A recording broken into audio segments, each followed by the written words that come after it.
What is up, y'all? I hope you're doing well. We're here for our midweek oracle and tarot reading. We're taking a deeper dive into our assignments that we had received on Monday's anchor message. And now we're looking deeper into the process of how we're approaching the assignments and hopefully how we're working with them. So Mondays are the anchor message. They give us the assignments for the week. On Sunday, we have an energy oracle forecast that gives us the spiritual conditions we'll be living in. Wednesday, we go deeper into the process, and usually our weekend reading is more reflective. So we look at our process with the Wild Unknown Alchemy deck by Kim Kranz. I'm obsessed with it. And we pulled, again, Soulless Splendor. The Sun Splendor has come up every other week or so. I mean, like 2 or 3 times since I bought this deck, and I haven't had this deck for that long. It's been, a new edition over the last couple of months. So I feel like there is something about, like, it's related to an ongoing theme that's been unfolding through the summer. And I think that it keeps showing up because I feel like, so before we get into the details of the rest of the cards, we've been like, 2023 has been a year where we've been sort of jumping timelines. And the former life is no longer who we can continue to be and find fulfillment in that. And so there's been a major up-leveling. That took us reevaluating what we value, changing our lives around, or if we didn't make the changes, our lives pretty much turned themselves inside out over the last several months to catch everybody up. Now, it's like the whole zeitgeist, the collective conscious, is moving in sort of this momentum of this direction. And so if you are in resonance or vibration with personal growth, to that degree, that level where it's like spirit's not going to leave you behind, then you just probably got a bunch of tower moments. And especially during eclipse season, maybe like things, just rugs ripped out from under your feet, sudden change you weren't expecting, because basically the universe was trying to prepare you to catch up with the group, and everything's just going to continue going, and the up level is going to continue happening. So it can be very uncomfortable for people who haven't been kind of doing this gradually, because it's uncomfortable even for those of us who have been doing it gradually. So let's pretend that at the beginning of the year, you had already been doing a lot of work to sort of restructure your life and make changes, make big, major transformational efforts in the direction of where you really, truly want to see your life going, the life that you really want to live, like the person that you want to be in this life. And so now, we have been gradually having this death and rebirth and reawakening of this higher version of self, a more elevated version of ourself where we're having more affinity with our higher self. And so it's required us to go through these processes of initiation and difficulty, but also opportunity presented at the same time. So these opportunities and trials and tribulations and initiations have been sort of like letting us start to embody this new self in regards to familiar situations that we find ourselves in, or patterns. It's like, okay, up level, next leveled Mario, and now the simulation begins. Okay, send the familiar challenges this way, because now up leveled Mario has different tools and tricks to be able to deal with these challenges and troubleshoot them and overcome them. And so now it's like we're not just relying on our same old patterns and behaviors and reactions, right? But it's like we have to consciously learn to observe ourselves and slow down and pause and not react reflexively and go back into our default settings, but like learn to start going against our comfort zone, pausing, allowing space to really like settle in and let our intuition lead us forward. And we can decide with our own free will, like with our own sovereignty, how to show up and behave in our life now. Who are we being? Who are we becoming? How are we conducting ourselves? How are we showing up, you know? And so I think that this card keeps coming up because there's probably things unfolding that aren't unfolding easily, right? Because we're in a new level of challenge. We've up-leveled, so we're the fool once more, starting again at ground level. We're the freshmen, you know, at a new level. And so we haven't mastered this level. We're out of our comfort zone. And so there's going to be challenges. It's not going to be easy yet or straightforward. So there may be things that have met turbulence, right? Maybe goals or dreams or projects that part of you is like really pumped up about, but you're having a hard time like really getting it off the ground or getting momentum behind it. And I think that this is just reassurance that we need to stay in a consciousness of giving and sharing unconditionally. This is like the unconditional love card to me, or it's like eternal, the idea of eternal, God's eternity, his eternalness. And I started thinking of that more, less of like a linear timeline kind of idea of something that always has been and always will be, and like it's sustaining this in length, but on more like unwavering. Eternal being unchanging, not fluctuating, right? Always perpetual, unconditional, right? Giving no matter what. So in this card, it talks about the sun just shining and not expecting anything in return. And so whatever it is that we're showing up for in our lives right now, it's like Spirit is asking us to give without expectation of results. This is creation phase 2, where you have to give, and actually it's actually creation phase 3 as well, because we're exhausted by creation phase 3. We've given. We put ourselves on the line, you know, we put our heart out there. We took the risk. We put in the investment, you know, and we, you know, we did everything we could, and we did it all the right way, and it still hasn't yielded results. And it's like, this is when Spirit is asking us to have faith beyond reason, certainty, and be unwavering in our consciousness of love, of sharing, of giving, of showing up as a creator, of showing up as a giver, not a taker, of showing up as a creator, not a destroyer. And so we're learning how to give instead of receiving for the self alone. We're learning how to restrict the body consciousness and refrain from the desire to immediately pacify discomfort and really go through the process and sit with it. And so there's something out there that has potential to yield great treasure, great value, great beauty. And there is like a deep reward and fulfillment coming.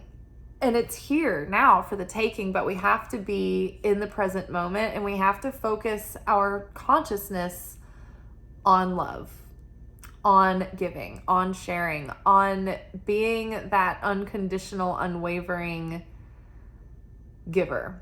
Like, for instance, for me in this channel, as a vessel, as a channel for divine, for the light, I have to receive insight and wisdom for the sake of sharing it with others, not just so that I can make my own life good, right? And then I give, and I have to give to this channel to share with you, to pass that along.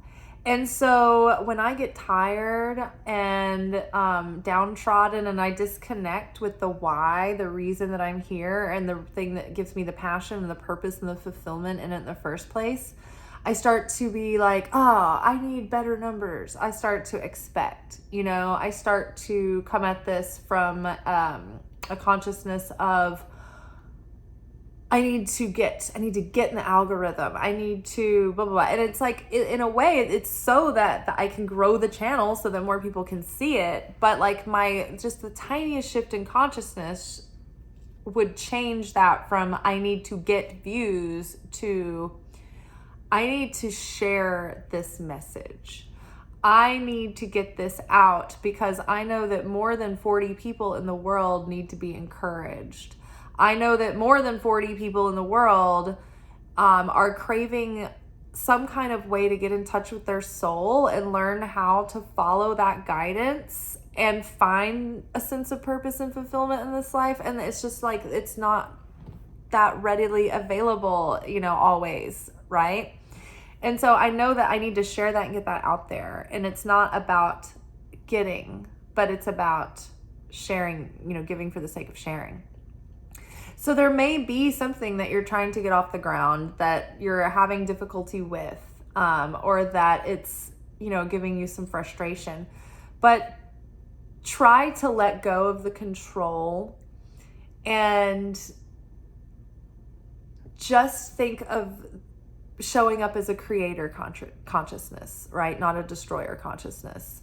To be in destroyer consciousness, for example, using myself as an example again, it would be like wanting people to need to rely on me and be addicted to like the videos because they can't live without them. But to be in a creator consciousness, it's like I want people to be awakened and made conscious of their of ways that they can improve their own experience in their life, right? That's different. I want people to learn how to use their own intuition. I want people to connect with what they feel gives them purpose, and I want them to have the most fulfilling experience of life that they can, So it's not about, so that would be the difference of being a creator and a builder up to like teach and make someone even more capable of taking care of themselves rather than needing, someone to take care of them. Yeah, and I mean, it's, as we show up in relationship with people, being an unconditional love means that you can't expect them to return it in the same way that you want them to. My dad, I have to accept who he is and give him love unconditionally and not project what I think it should look like between us, and not expect something in return, but just to be unconditional and unwavering, right? And that, could apply to, a friendship or, a romantic situation, right? Maybe it's like you have to be understanding or compassionate or accepting. And it's not to say that we can't have, we shouldn't have boundaries, we should. But, it's like we can have unconditional love for people and still make healthy choices for ourselves. And not take that away and not make it like, a reactive ego battle, right? That's what we're trying to get over. And so there's another thing happening yesterday and today, or this week around the full moon. It's a Hebrew holiday, or Kabbalistically, it's a window in time called Tu B'Av. And this is the 15th of the month of Leo. And during the month of Leo, we have a super full moon in Aquarius, this past one.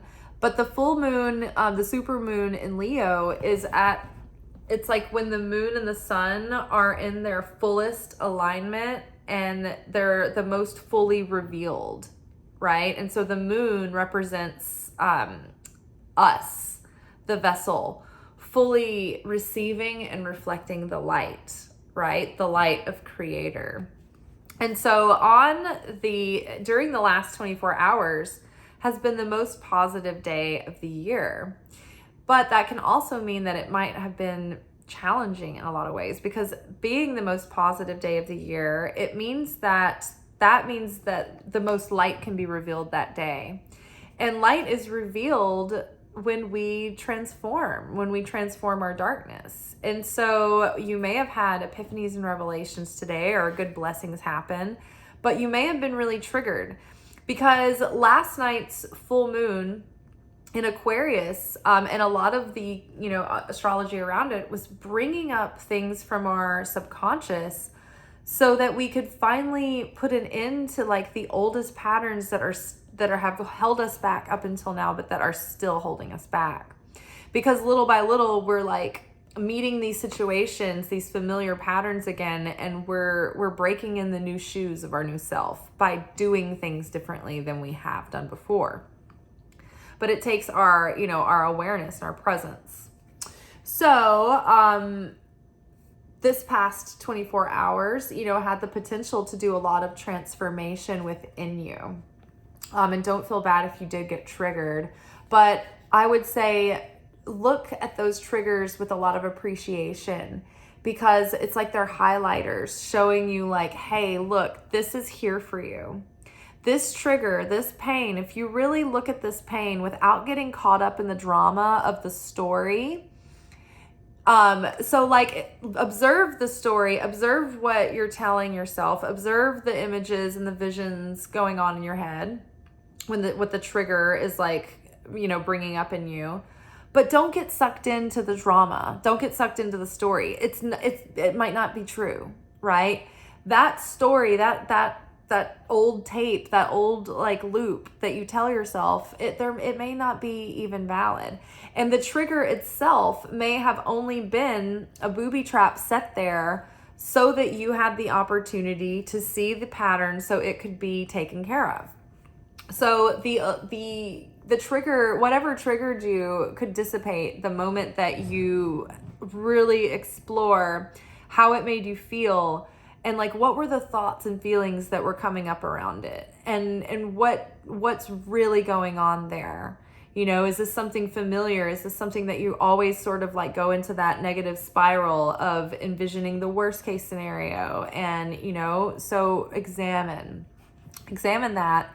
Because the more you're aware of that as a pattern, the less influence and power it has over you. Because then you're like, oh, I can make a choice. I don't have to necessarily do this again. So I think that if we are in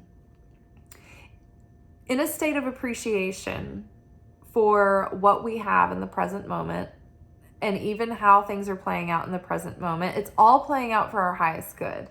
Imagine if you let yourself believe that God was in control and the will of God was playing out in every situation, and all you ever had to do was just get out of the way. The hardest thing for us to do is get out of the way. And that's exactly the theme of like the energy in the zeitgeist, in the air, in the ethers right now, is spirit trying to teach us to get out of the way.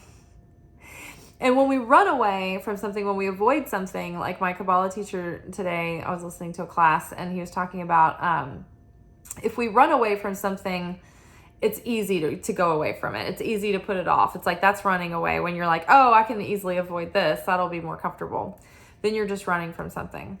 But when it's hard for you to step back and it's hard for you to take your hands off of the situation, that's when you're trying to get out of your own way. And that's what we need to be doing. So we had Sun Solace come up, followed by Synchronicity, followed by Mortification, followed by Rotatio, rotation. And then underneath Sun Solace, we have Two of Cups.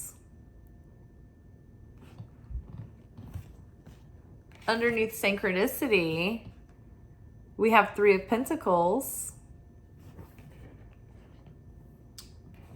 Underneath Mortification, we have King of Pentacles. And underneath Rotation, we have Eight of Wands. So here's what is going on. So the Two of Cups is about a deepening bond. Whether it is a new friendship of like kindred spirits or soulmates or lovers, there's an affection growing and a deepening of a bond, but it has to be, what's going to help deepen this bond is going to be an attitude of like generosity and patience and understanding and compassion and sharing and giving. And that may mean giving space, because some of the other cards indicate that that might be, you know, the leap of faith that is asked is to detach, to be unattached, right? To give someone or a situation patience and take your control off the situation. Stop expecting something or don't expect anything in return. Not to cut off, but to keep giving, keep being warm. The sun's Splendor. Let's see if I can just read this really quick to you guys. Generosity, health, abundance. Revel in the glory of the Splendor solace. There are several cards in the alchemy deck that relate to the sun, yet this card specifically depicts the long-term effects of its radiance. So this could have long-term effects, long-term beauty, long-term value, right? But we have to be conscious of how we're showing up right now. Think abundance, fulfillment, and altruism. Envision celebration and collaboration. But is it possible in our complex world? See, it's like, that's the self-doubt. Is this possible? Everything is so complex right now. It's like that self-doubt that's coming in that's making you feel triggered, and it's making you feel those controlling behaviors that come from insecurity around not knowing how something's going to play out, right? It's what makes people take rash action to, you know, put a Band-Aid on their business. It's going to cost them more money later, right? Because they didn't have the self-control to take their time, right? Same in relationships, same in, you know, people's like just impulsiveness in general. So yeah, and also the fact that when the creator is involved in something, when something comes from the light, it's simple, it's straightforward. And when something is coming from the adversary or the adversary is involved, it gets more complex. So think abundance, fulfillment, and altruism. Envision celebration and collaboration. But is it possible in our complex world? The sun Splendor says yes. One day and one ray at a time, which is also another thing that has been coming up for us. It's about slow and steady progress rather than major big strokes. It's like seeing the big picture and chipping away at something consistently, little by little, in very like high value ways, instead of either waiting and cramming in all at once, or like having something happen like super fast and not like cutting corners. Or skipping phases. Let's see. When Splendor Solace arrives in the laboratory, the alchemist realizes that kindness and generosity are the secret ingredients. All other paths fall away. Through giving back to others and the world, we become more like the sun itself, radiant, light, and expecting nothing in return. I love that on the Tu B'Av, the month of Leo, of the sun, we got the sun Splendor card this day. I just love that. It's just confirmation that spirit is communicating to me anyway. That's how I feel. Through giving back to others and the world, we become more like the sun itself, radiant, light, and expecting nothing in return. Don't know where to start? Thank someone. Then think another person. Soon the alchemist finds they are not alone in their laboratory, and miracles arrive both small and large. Look at the painting The Sun by Edvard Munch from 1909 to ponder the divine masculine energy. Scarcity often presents us with feeling the sun's abundant splendor. Oh, wait. Scarcity often prevents us from feeling the sun's abundant splendor. Give freely today. Give anonymously. Then take note of how you feel. So scarcity preventing us from feeling the sun's splendor. Remember like we were saying earlier, like something might need to be like taken slow or put on pause or postponed, or like something like the process is still unfolding, because we have like mortification with the King of Pentacles. It's like maybe something can't go forward super fast. So it's like all about like taking little, slow, small, steady steps of progression. Like if you're like a writing project or something like that. But yeah, there's something that the scarcity, we were talking about it in, I think our full moon reading, but it's like you can get the manifestation, but if you're in a mindset of scarcity, or you're in pain or depressed, or you're not in a state where you have the capacity to appreciate it, you won't feel fulfilled. It won't matter. You can get everything that you dreamed of and it won't be satisfying to you unless you're in the right state of mind to get there. So it may be that by just being unconditional and not expecting anything in return from a situation yet, like don't over invest and don't be a doormat. There's a very like fine line and subtle difference, and it has to do with like boundaries, practicing restriction. It's like, you don't give everything to a situation or a thing until it's earned, right? Because there's a concept in Kabbalah called bread of shame, where if we don't earn the light, then we resent it. Same with if you overgive, right? People get weirded out and they resent it, and it ends up being repelling. So just shine, be warm, you be consistently you, right? Be eternal. Find the love within yourself and that unconditional love within, and love yourself first. Work on, your own healing, and keep chipping away at these dreams, because the collaboration was mentioned in this. And yeah, so that this is what is going to create, friendships, community, bonds, will grow my channel, right? That Two of Cups, just giving and not without expectation, but don't overgive to deplete, right? You when your cup overfloweth, that's what you give from. So we have Synchronicity and Three of Pentacles. So I think, again, the universe is reconfirming, like, the Synchronicity card talks about, like, something that is just destined to show up. And the universe is going to keep giving you synchronicities and keep pushing you on the path towards this thing. And that thing on the way to you. Like, what is really meant for you, it will not pass you by. And what is not meant for you will never be right.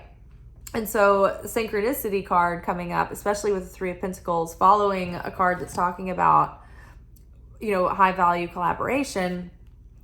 The Three of Pentacles talks about wanting, it talks about building and collaborating, and like collaborating with people who really are like equally yoked, see eye to eye, people who appreciate what you're bringing to the table. So in business, this would be like clients who want to work with you, or people that want to team up and collaborate or partner with you.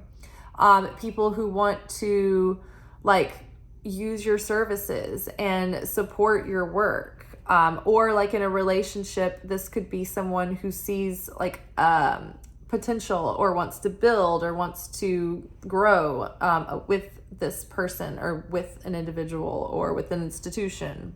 Whatever it is that this relates to for you, the universe is like telling you, like, there are good things coming. Things are building.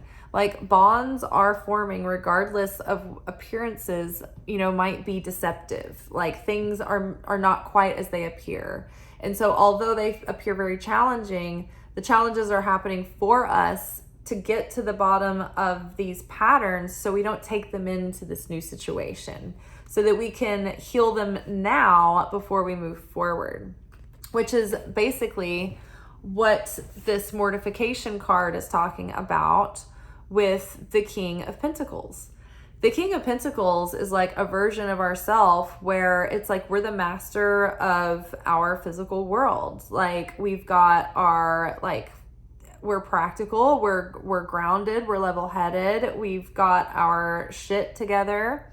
We are making our goals happen, and we're in fulfillment, and we're stable and secure, and we're in that constant like flow of masculine energy, you know, able to sustain that. However, right now, we're in a season of death and decay and breaking down and rebirth.